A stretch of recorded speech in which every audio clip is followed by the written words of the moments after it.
బయట కూల్గా క్లైమేట్, ఇంట్లో వేడివేడి బజ్జీ డెడ్లీ కాంబినేషన్ కదా. సో నేను కూడా బయట కూల్గా ఉంది క్లైమేట్ అని చెప్పి బజ్జీలు వేసేద్దామని స్టార్ట్ చేశాను. కానీ ఎప్పట్లాగా మిరపకాయ బజ్జీ, అరటికాయ బజ్జీ అయితే కాదు. నేను ఈరోజు వాము ఆకులతో బజ్జీలు అయితే వేయబోతున్నాను. అవునండి, వాము ఆకులు. మీకు ఈ ఆకులు తెలిసే ఉంటాయి, మీరు చాలా వరకు చూసే ఉంటారు. ప్రతి ఇళ్ళల్లో కూడా దాదాపు ఉంటాయి ఈ ఆకులు.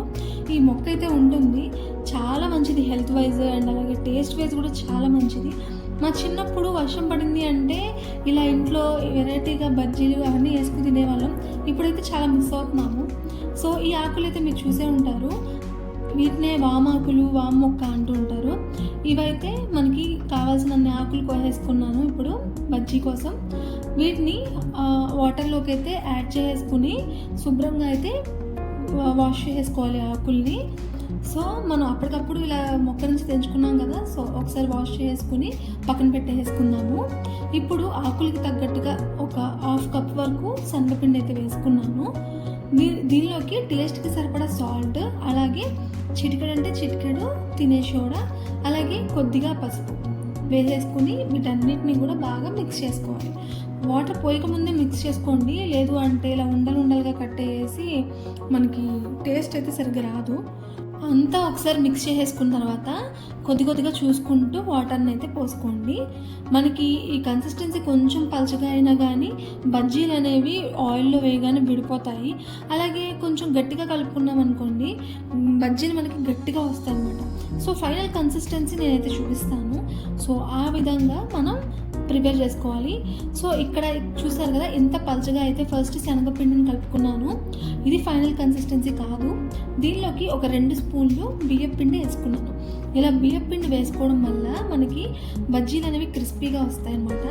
నేను ఇలా పిండిలో 2 స్పూన్లు బియ్యపిండి వేయడం వల్ల నాకు బజ్జీ అనేది చల్లారిపోయినా కానీ చాలా క్రిస్పీగా ఉంది. సో బియ్యపిండి అయితే మనకి అంత ఇంపార్టెంట్ అనమాట. ఇందులో బజ్జీ అనేది క్రిస్పీగా ఉంటుందన్నమాట. కొంచెం బియ్యపిండి అలా వేసుకుంటే ఒక 2 స్పూన్లు చాలా క్రిస్పీగా వస్తాయి. ఫైనల్ కన్సిస్టెన్సీ అయితే ఇదనమాట, రిబ్బన్ కన్సిస్టెన్సీ అంటారు కదా. సో అలా అయితే కలుపుకోవాలి. ఆయిల్ని ఇప్పుడు హీట్ చేసేసుకున్నాను. హీట్ అయిపోయిన తర్వాత ఇలా మనం వాము ఆకు ఉంది కదా, సో దాన్ని ఇలా పిండిలో డిప్ చేసుకోవాలి. అన్ని వైపులా కూడా పిండి బాగా పట్టించి ఆయిల్లో ఫ్రై చేసేసుకోవడమే. ఇంకొకటి ఏంటంటే బజ్జీ ఫ్రై చేసేటప్పుడు మనకి ఆయిల్ ఎప్పుడు కూడా బాగా హీట్గా ఉండకూడదు, అలానే బాగా చల్లగా కూడా అంటే సిమ్లో కూడా ఉండకూడదు. బజ్జీ వేసేటప్పుడు మనకి మీడియం ఫ్లేమ్లో ఉందనుకోండి స్టవ్ అనేది బాగా వేగుతాయి అన్నమాట. ఫస్ట్ వేసేటప్పుడు మీడియం ఫ్లేమ్లో పెట్టుకోండి, కావంటే తర్వాత హై ఫ్లేమ్లో పెట్టేసుకున్నా కానీ నో ప్రాబ్లం. తక్కువ ఫ్లేమ్లో సిమ్లో పెట్టుకుని మనం వేయించుకుంటే ఆయిల్ ఎక్కువ పీల్చేసేస్తుంది. సో అందుకని medium flame to high flame adjust చేసుకుంటూ ఈ బజ్జీలను అయితే వేయించుకోండి. సో మనకి ఎప్పుడు రొటీన్గా మిరపకాయ బజ్జీ, అరటికాయ బజ్జీ అలా కాకుండా వామ్ బజ్జీ ఎలా ప్రిపేర్ చేసుకోవాలి అనేది చెప్పాను కదా. సో మీరు కూడా ఈ టేస్ట్ అయితే ఒకసారి చూడాల్సిందే.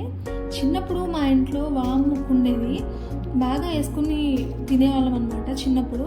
తర్వాత కొన్ని రోజులు మిస్ అయ్యాము దీన్ని, మళ్ళీ ఇప్పుడు ఇన్ని రోజులకి ఇన్నేళ్ళకి ఇప్పుడు తిన్నాం అనమాట. సో అందుకని ఈ వీడియో మీతో కూడా షేర్ చేసుకుందామని ఈ వీడియో అయితే నేను రికార్డ్ చేశాను. అండ్ అలాగే వామ్ బజ్జీలు తెలియని వాళ్ళు కూడా చాలామంది ఉంటారు. సో వాళ్ళకు కూడా ఈ వీడియోని షేర్ చేయండి.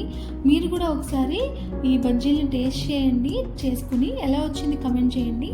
నా ఛానల్కి సబ్స్క్రైబ్ చేసుకోండి.